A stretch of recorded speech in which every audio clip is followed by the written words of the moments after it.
तो जैसा कि लॉकडाउन जो चल रहा है उसके हिसाब से आप लोगों ने फरवरी तक तो पढ़ाई की ही होगी। तो आप लोगों को इलेक्ट्रोस्टैटिक्स जो चैप्टर है उसका बेसिक पता होगा, जैसे में charge, quantization of charge, properties of charge, ये सब हमको पता है कि आप लोग जानते होंगे। तो वो सब बेसिक छोड़ करके हम कूलम्ब्स लॉ से स्टार्ट करना चाहेंगे, क्योंकि कूलम्ब्स लॉ एक ऐसा टॉपिक है ना जो आपको पूरा सिलेबस में दिखाई देगा, हर जगह इसका यूज होता है। इसलिए थोड़ा सा हम रिवाइज करने के लिए कूलम्ब्स लॉ ले रहे हैं। ये भी हम नहीं लेने के लिए सोच रहे थे, लेकिन ये बहुत इंपॉर्टेंट है और जो हम बताना चाह रहे हैं electric field intensity, electric dipole, वो सब में कूलम्ब्स लॉ बहुत जरूरी है, इसलिए हमें ये बताना पड़ रहा है। तो कूलम्ब्स लॉ जो होता है दो चार्जों के बीच लगने वाले फोर्स को बताता है। जैसे मान लीजिए एक चार्ज Q1 है और एक चार्ज Q2 है, तो और ये दोनों जो है किसी डिस्टेंस R पे है। तो ये दोनों, ये पहले हमें जान लेना है कि ये एक पॉइंट चार्ज है। पॉइंट चार्ज जैसे एक फुटबॉल है, तो फुटबॉल है तो क्या हम उसको पॉइंट चार्ज कहेंगे? एक छोटा सा चार्ज, एक छोटा सा पॉइंट चार्ज के बराबर। लेकिन अगर मान लीजिए कि वही चार्ज बहुत दूरी पर है, बहुत, जैसे कोई चार्ज मेरे पास है और कोई चार्ज मान लीजिए मेरे से बहुत दूर पर है, तो हमें वो चार्ज पॉइंट ही दिखाई देगा। इसीलिए वो फुटबॉल भी एक पॉइंट चार्ज ही है। कूलम्ब्स लॉ जो हम लोग डिफाइन करते हैं वो एक पॉइंट चार्ज में डिफाइंड होता है। जैसे सड़क पे लाइन जो बीच में दी हुई होती है वो नजदीक से हमें बहुत लंबी दिखाई देती है, लेकिन जब हम बहुत उसे दूर से देखते हैं तो वो हमें पॉइंट जैसा दिखा देता है। तो चार्ज का भी कुछ ऐसा ही रोल है। कोई भी, हर चीज को हम पॉइंट चार्ज कह सकते हैं, किसी को भी हम पॉइंट चार्ज कह सकते हैं, लेकिन उसके लिए शर्त है कि वो दूरी पर होना चाहिए। तो हम लोगों ने दो चार्ज को लिया, ये चार्ज को मान लेते हैं पहला चार्ज कह रहे हैं और इस चार्ज को हम लोग दूसरा चार्ज कह रहे हैं। दो चार्ज लिया हम लोगों ने, हम लोग अभी कूलम्ब्स लॉ को डिफाइन करने वाले हैं। तो ये जो चार्ज है ये इस पे फोर्स लगाएगा, जिसको नाम देते हैं एफ। लिखने का तरीका देखिए कि पहला चार्ज दूसरा चार्ज पर लग रहा है, दूसरा चार्ज पर फोर्स लग रहा है और लगा कौन रहा है? तो 1, इसको ऐसे कहेंगे। और चूंकि हमको पता है कि force is a vector quantity, it has also magnitude as well as direction, इसीलिए हम लोग इस पे क्या देंगे? एक वेक्टर का साइन देंगे। अब इसको लिखने का तरीका है कि ये सेकंड चार्ज है, सेकंड चार्ज 1 पे फोर्स लगा रहा था, लिखेंगे कि फोर्स लग रहा है 1 पे, किसके द्वारा लग रहा है? 2 पे। किसके द्वारा लग रहा है? तो 2 से लग रहा है, इसीलिए हम लोग फोर्स 1 पे लग रहा है 2 के द्वारा, यहाँ पे 2 पे लग रहा है 1 के द्वारा। इसको लिखने का तरीका ये है। तो जाहिर सी बात है कि ये जो फोर्स जो होगा, नेट फोर्स जो होगा वो बराबर होगा इसके भी, F12 के भी बराबर F21 के भी। यानी ये फोर्स और ये फोर्स, दोनों फोर्स जो होता है हमेशा बराबर होता है। हम लोग लिख सकते हैं सिंपली F12 जो फोर्स है वो बराबर हो जाएगा F21 फोर्स के। तो कूलम्ब्स लॉ जो बताता है कि कूलम्ब्स लॉ में बताया है कि जो फोर्स होता है वो डायरेक्टली प्रोपोर्शनल होता है ये दो चार्ज के प्रोडक्ट का, Q1 इंटू Q2 का। ये फर्स्ट रूल है, कूलम्ब्स लॉ का फर्स्ट लॉ है कि force is directly proportional to product of charge of magnitude. और दूसरा जो है F, वो डायरेक्ट इनवर्सली प्रोपोर्शनल होता है ये दोनों के बीच की जो दूरियां हैं उसके स्क्वायर का। इसको हम लोग इनवर्स स्क्वायर रूल भी कहते हैं। तो फोर्स जो होता है डायरेक्टली प्रोपोर्शनल होता है दो चार्ज के गुणनफल का, और फोर्स जो होता है इनवर्सली प्रोपोर्शनल होता है दोनों चार्ज के बीच जो दूरी है उसके स्क्वायर का। तो जैसे इसका मतलब पता चल रहा है कि अगर हम लोग चार्ज बड़ा लेंगे तो फोर्स भी क्या होगा? बड़ा, क्योंकि डायरेक्टली प्रोपोर्शनल है। Q1 बढ़ेगा, Q2 बढ़ेगा तो फोर्स अपरूपी बढ़ेगा ही।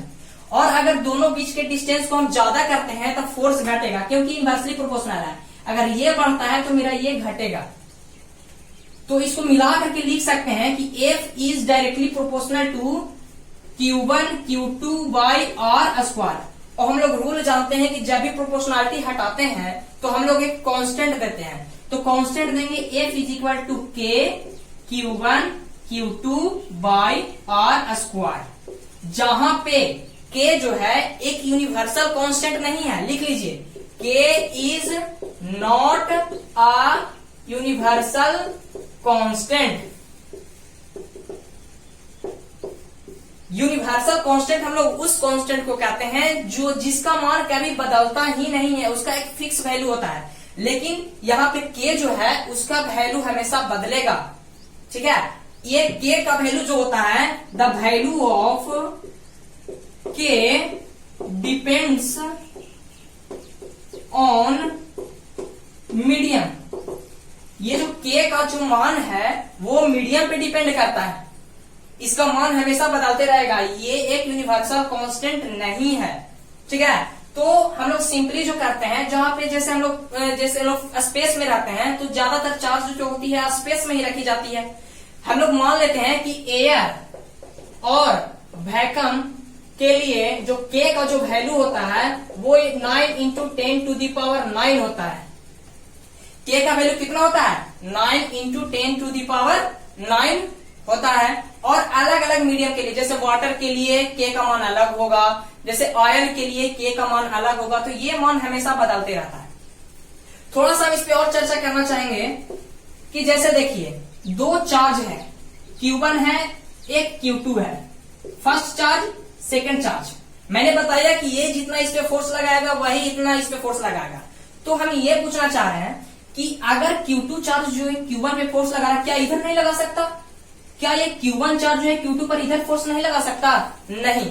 इन्होंने कूलम्ब्स लॉ में बताया था, कूलम्ब ने बताया था कि फोर्स जो एक्ट अलोंग लाइन ज्वाइनिंग, ये हमेशा लाइन ज्वाइनिंग के अलोंग ही एक्ट करता है। कभी भी फोर्स लगेगा तो ये लाइन ज्वाइनिंग के अलोंग ही फोर्स लगेगा, कभी इधर उधर लग नहीं सकता है, ठीक है। ये हमेशा अलोंग ही रहता है, लाइन ज्वाइनिंग के अलोंग ही लगता है ये फोर्स। थोड़ा सा बात और जो हम लोगों को बोर्ड में पूछता है, न्यूमेरिकल टाइप के कुछ क्वेश्चन पूछते हैं कि अगर मैंने डिस्टेंस को 2 गुना कर दिया, अगर मैंने डिस्टेंस को 3 गुना कर दिया, अगर डिस्टेंस को 4 गुना कर दिया, तो सिंपली बताने का तरीका क्या है। जैसे देखिए कोई चार्ज अभी 1 मीटर की दूरी पर है, दो चार्ज अभी 1 मीटर की दूरी पर है, तो उस पर फोर्स लगेगा कितना? F बराबर के Q1 इंटू Q2 बटा और की जगह पे कितना हो जाएगा? 1 का स्क्वायर, यानी कि क्या हो जाएगा? के Q1 इंटू Q2। लेकिन अगर मैंने डिस्टेंस को दुगुना कर दिया यानी 2 मीटर कर दिया, तो जैसे देखिए डिस्टेंस को अगर 2 मीटर कर दिया, डिस्टेंस को 2 मीटर कर दिया तो ये 2 हो जाएगा, 2 दोनों का 4। और चूंकि ये इनवर्सली प्रोपोर्शनल है, चूंकि ये इनवर्सली प्रोपोर्शनल है, अगर 2 का स्क्वायर करेंगे तब फोर्स 4 गुना घट जाएगा। मैंने बताया कि अगर डिस्टेंस बढ़ाएंगे तो फोर्स घटेगा। आप ही सोच के देखिए, कोई चार्ज बहुत दूरी पर है, ये चार्ज बहुत दूरी पर है, ये दोनों के बीच फोर्स कब लगेगा? जब ये बहुत नजदीक होंगे। अगर ये बहुत दूरी पर होंगे तो फोर्स लगेगा, इस पे ज्यादा फोर्स लगेगा। इसीलिए कह रहे हैं कि अगर डिस्टेंस को हम लोगों ने 2 गुना बढ़ा दिया, 2 गुना तो 2 दोनों का 4, क्योंकि और का स्क्वायर है, कूलम्ब्स लॉ में और का स्क्वायर है, तो 2 गुना का क्या हो जाएगा? 4 हो जाएगा। इसलिए फोर्स 4 गुना घट जाएगा, तो नया फोर्स जो होगा वो न्यू फोर्स का 4 गुना कमा हुआ होगा, ठीक है। लेकिन ऐसे देखिए, अगर मैंने डिस्टेंस को 3 गुना बढ़ा दिया, अगर मैंने डिस्टेंस को 3 गुना बढ़ा दिया तो ये 3 का स्क्वायर हो जाएगा, 3 3 जा 9, तो नया फोर्स जो होगा वो कितना गुना कम जाएगा? 9 गुना कम जाएगा। अब हम लोग डिस्टेंस को अभी तक हम लोग बढ़ा रहे थे, अब हम लोग डिस्टेंस को थोड़ा सा घटा करके देखते हैं। जैसे अभी मैंने 1 मीटर की दूरी ली थी, तो फिर 2 मीटर लिया, फिर 3 मीटर लिया। अब हम लोग थोड़ा सा डिस्टेंस कम करते हैं, तब देखते हैं कि फोर्स पे क्या इफेक्ट पड़ता है। अगर मैंने डिस्टेंस को हाफ कर दिया, 1 मीटर था उसका हाफ कर दिया, तो सोच करके देखिए नया फोर्स कैसा लगेगा। तो F इज इक्वल टू के Q1 Q2 बाई डिस्टेंस को क्या कर दिया? हाफ। हाफ का क्या हो जाएगा? स्क्वायर। ये जो 4 ऊपर जाएगा तो नया फोर्स जो होगा वो 4 गुना बढ़ जाएगा। ये 4 जब ऊपर जाएगा तो नया फोर्स 4 गुना बढ़ जाएगा। तो सिंपली हम ये कहना चाहते हैं कि डिस्टेंस जितना बढ़ाओगे उतना ही फोर्स कमेगा, मैग्नीट्यूड जितना बढ़ाओगे उतना ही फोर्स बढ़ेगा। जैसे दिखा दी हम लोगों ने कि अगर 1 मीटर लिए तो के Q1 Q2, अगर मैंने स्क्वायर कर दिया 2 मीटर कर दिया तो 4 गुना फोर्स कम गया, 4 गुना फोर्स कम गया। अगर मैंने 3 का स्क्वायर कर दिया यानी 3 मीटर बढ़ा दी उसकी दूरी, तो 9 गुना फोर्स कम गया। लेकिन यही मैंने डिस्टेंस को घटा दिया था, फोर्स 4 गुना बढ़ गया।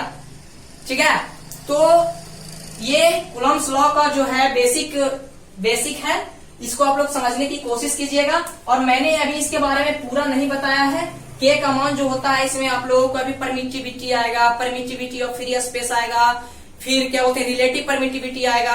परमिटिविटी ऑफ फ्री स्पेस आप लोगों ने नाम सुना होगा, लेकिन फिर भी मैं आप लोगों को बताने की कोशिश करूंगा। और रिलेटिव परमिटिविटी जो होता है हर एक मीडियम के लिए अलग अलग होता है, लेकिन परमिटिविटी ऑफ फ्री स्पेस का वैल्यू फिक्स होता है, वो मैं आप लोगों को बताने की कोशिश करूंगा। तो के का वैल्यू पे हम चलते हैं कि के का जो मान आया था, मेरा जो फोर्स आया था वो आया था के Q1 Q2 by R square. ये मेरा फोर्स का वैल्यू था। दो चार्ज के बीच लगने वाले फोर्स को निकालने का ये मेथड है। अब हम लोगों मैंने बताया था कि के एक यूनिवर्सल कांस्टेंट नहीं है, इसका मान हर जगह बदलता है। लेकिन हम लोग जो फ्री स्पेस के लिए लेते हैं वो होता है के बराबर कितना लेते हैं 9 इंटू 10⁹ न्यूटन मीटर स्क्वायर पर कूलम्ब स्क्वायर लेते हैं। इसका क्या के का मान लेते हैं किसके लिए, सिर्फ फ्री स्पेस के लिए और वैक्यूम के लिए और नथिंग एल्स। बस यही दोनों में हम लोग के का मान इतना ले सकते हैं। कुछ कुछ क्वेश्चन में मैंने देखा, जैसे एससी वर्मा का जो क्वेश्चन था उसमें जब मैंने बनाया था तो उसमें फ्री स्पेस का क्वेश्चन नहीं था, लेकिन मैंने जो मेथड सीखा था उसके तरह से बनाने की कोशिश कर रहा था, तो मेरा आंसर नहीं आ रहा था क्योंकि मैंने उसमें ये वाला मेथड लगा दिया था मैंने, जबकि वो क्वेश्चन जो है वाटर पे डिपेंड था। तो जब भी आप क्वेश्चन बनाए तो ये देख लें कि वो जो दोनों चार्ज जो है वो फ्री स्पेस में रखा हुआ है कि किसी मीडियम में रखा हुआ है। अगर मीडियम में रखा हुआ है तो उसका मान अलग होगा के का। तो सिंपली के का जो वैल्यू होता है वो होता है 1/4 पाई एप्सिलॉन नॉट।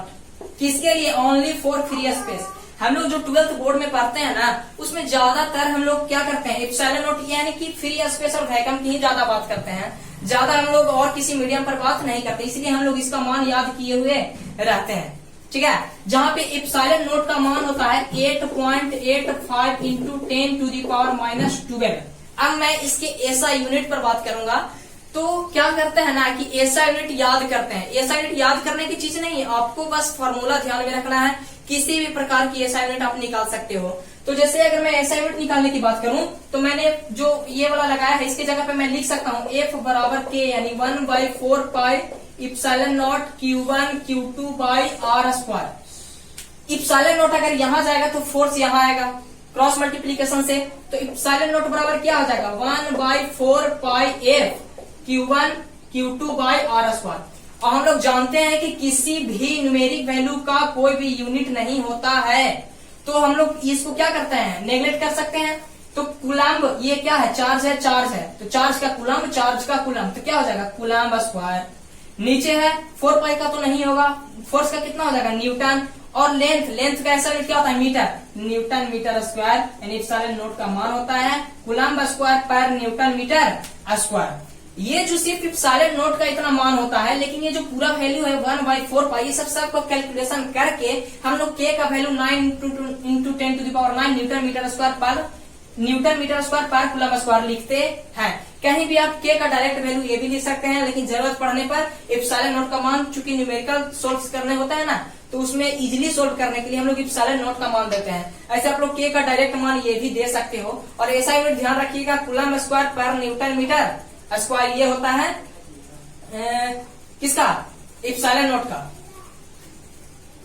तो आगे हम लोग जो है ये जो इलेक्ट्रोस्टैटिक्स का जो मैंने फर्स्ट टॉपिक बताया कूलम्ब्स लॉ, उसके बाद हम बताना चाहेंगे इलेक्ट्रिक फील्ड पे आएंगे।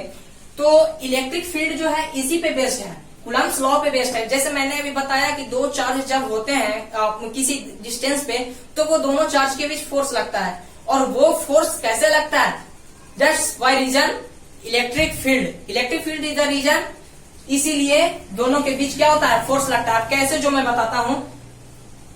जैसे देखिए आप लोगों को जो है पीडीएफ का मतलब इसका जो कूलम्ब्स लॉ का जो लॉ है, अगर चाहोगे तो कमेंट में अगर मुझे बताओगे कि मैं अगर बोर्ड पर ही लिख दूं तो वो भी, नहीं तो मैं पीडीएफ बनाकर आप लोगों को कमेंट बॉक्स में डाल दूंगा, आप लोग वहां से लिख सकते हो इजीली, आपके कोई मार्क्स कटेंगे नहीं एग्जाम में। ऐसे आप अगर मुझे पढ़ाते वक्त भी बोलोगे कमेंट में तो मैं उसी समय लिख सकता हूं, लेकिन टाइम को सेव करने के लिए हम पीडीएफ डाल देंगे आपके वीडियो के नीचे डिस्क्रिप्शन में, आप लोग वहां से देख सकते हो। तो इलेक्ट्रिक फील्ड जो होता है, इलेक्ट्रिक फील्ड जो होता है, नाम से पता चल रहा है field, it is a field यानी कि क्षेत्र जो किसी चार्ज के चारों ओर बनता है। कोई भी चार्ज अपने चारों ओर एक फील्ड बनाता है, इलाका बनाता है। कोई भी चार्ज अपने चारों ओर इलाका बनाता है। जैसे हर गांव में कोई ऐसे ऐसे व्यक्ति होते हैं जिसका अपना एक फील्ड होता है, जिसके क्षेत्र में कोई आता है तो उसकी क्या हालत होती है आपको पता ही है। तो हर चार्ज की अपना अपना एक फील्ड होता है। तो इस तरह से हम लोग जानेंगे कि जैसे कोई चार्ज Q1 था, मेरे पास चार्ज Q1 है, ये चारों ओर अपने एक फील्ड बनाता है, ये चारों ओर अपने एक फील्ड बनाता है।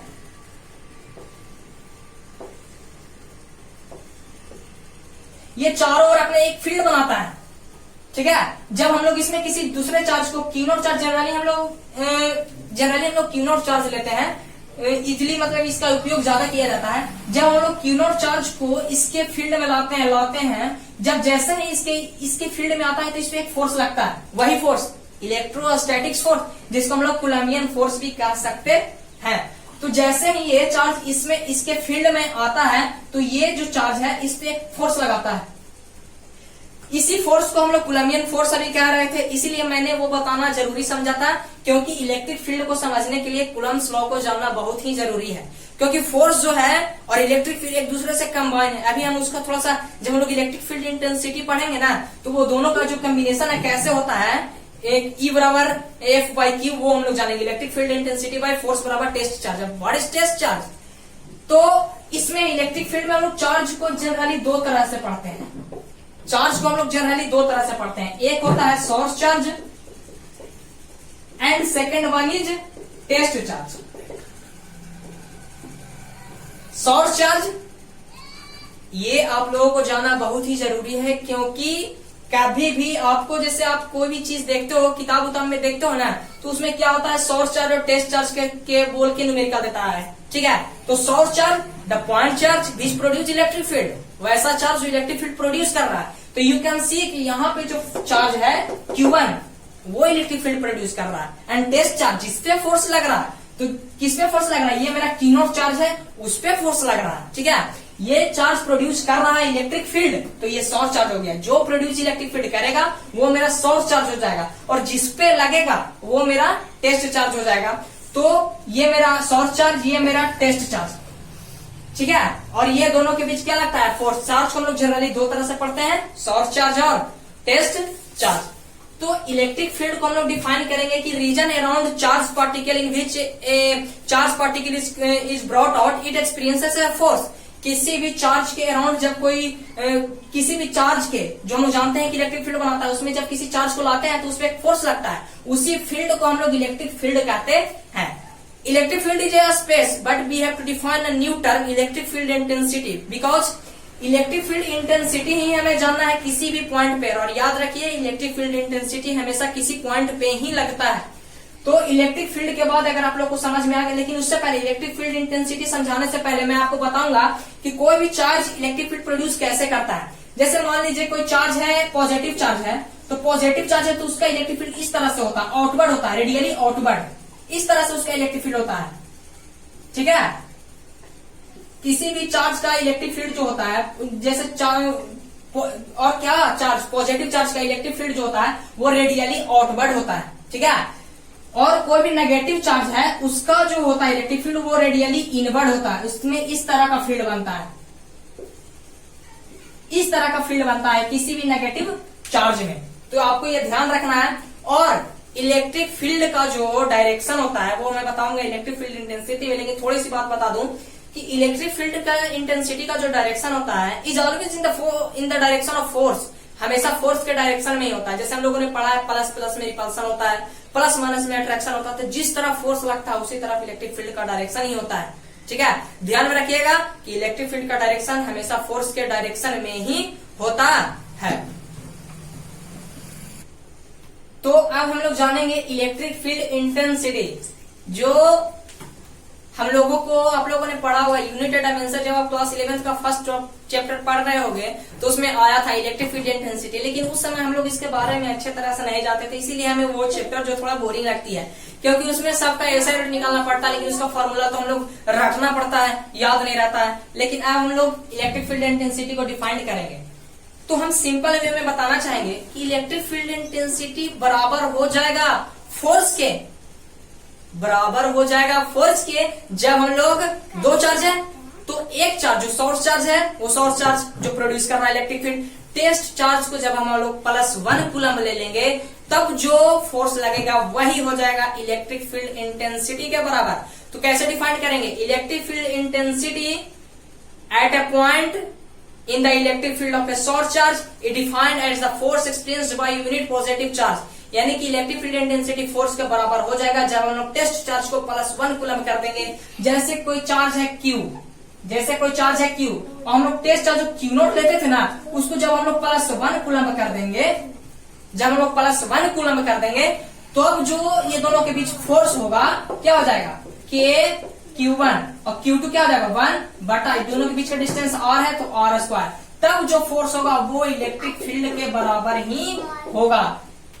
यू हैव टू नो कि electric field is also a vector quantity, it has also magnitude as well as direction.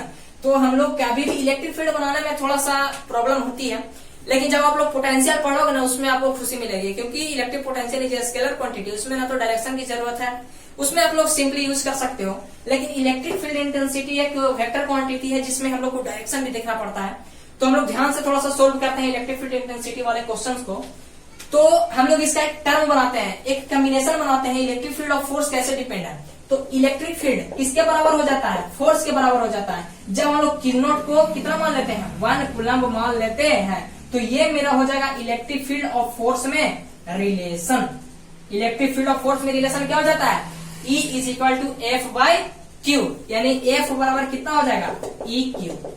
ये बहुत ही इंपॉर्टेंट रिलेशन है इलेक्ट्रिक फील्ड और फोर्स में, जो सब चीज बयां कर देता है कि फोर्स का डायरेक्शन हमेशा इलेक्ट्रिक फील्ड के डायरेक्शन में, या इलेक्ट्रिक फील्ड का डायरेक्शन हमेशा फोर्स के डायरेक्शन में ही होता है। तो ये जो कॉम्बिनेशन निकला ना, E बराबर KQ/R², ये जो कॉम्बिनेशन, इसको कहते हैं electric field intensity at a point. चूंकि हमने पहले ही बताया था कि इलेक्ट्रिक फील्ड इंटेंसिटी किसी भी पॉइंट्स के लिए डिफाइंड है, तो इसी को कहते हैं इलेक्ट्रिक फील्ड इंटेंसिटी। इस रिलेशन को ही electric field intensity at a point कहते हैं। सबसे पहले जहां पे भी हम लोगों को इलेक्ट्रिक फील्ड इंटेंसिटी निकालना है, फर्स्ट ऑफ ऑल सबसे पहले हम लोग क्या करेंगे? एक टेस्ट चार्ज लाएंगे। क्या करेंगे? टेस्ट चार्ज लाएंगे। वो हम लोग सिर्फ इलेक्ट्रिक फील्ड का डिफिनेशन को डिफाइन करने के लिए हम लोग ये एक कूलम निकालना है ना, तो हम लोग टेस्ट चार्ज लाएंगे, एक छोटा सा चार्ज लाएंगे, ठीक है। अब छोटा सा चार्ज लाएंगे तो दोनों के बीच क्या करेंगे? फोर्स निकाल देंगे। क्या निकाल देंगे? फोर्स निकाल देंगे, और जितना टेस्ट चार्ज लाए थे उसे डिवाइड कर देंगे, मेरा इलेक्ट्रिक फील्ड इंटेंसिटी निकल जाएगा। जैसे देखिए, जैसे मैंने बताया था ना, Q और Q0 मेरा चार्ज है, तो ये दोनों के बीच फोर्स कूलम्स लॉ से अभी मैंने जस्ट बताया K Q1 Q2/R², ये मेरा फोर्स हो गया। और फोर्स में ही डिवाइड दे देना है वो जो छोटा सा चार्ज लाए थे ना, टेस्ट चार्ज। टेस्ट चार्ज एक बहुत ही छोटा चार्ज होता है जो अपने चारों इलेक्ट्रिक फील्ड बना नहीं पाता है, क्योंकि वो बहुत ही छोटा है। तो जो हम लोग टेस्ट चार्ज लाए थे ना Q0, उससे क्या कर देंगे? डिवाइड कर देंगे। तो जो मेरा वेरिएशन निकलेगा वो मेरा इलेक्ट्रिक फील्ड का होगा। सिंपल यही है, KQ/R²। तो इलेक्ट्रिक फील्ड इंटेंसिटी निकालने के लिए सबसे पहले हम लोग फोर्स निकालेंगे, और फोर्स निकाल के हम लोग जो टेस्ट चार्ज लाए थे उसको डिवाइड कर देंगे, मेरा इलेक्ट्रिक फील्ड इंटेंसिटी निकल जाएगा। यह मेरी पहली कोशिश थी, तो आशा है कि आप लोगों को अच्छा लगा होगा। लेकिन इसमें जो मेरी कमियां हैं वो बताने की कोशिश करें, ताकि मेरा हार्डवर्क और ज्यादा हो आप लोगों के लिए, और मैं और आपके बताए गए टॉपिक्स को बताने की कोशिश करूंगा। आप मुझे कमेंट बॉक्स में लिख सकते हैं कि ये टॉपिक मुझे बतानी है, मैं आप लोगों को बताने की कोशिश करूंगा। और ठीक है,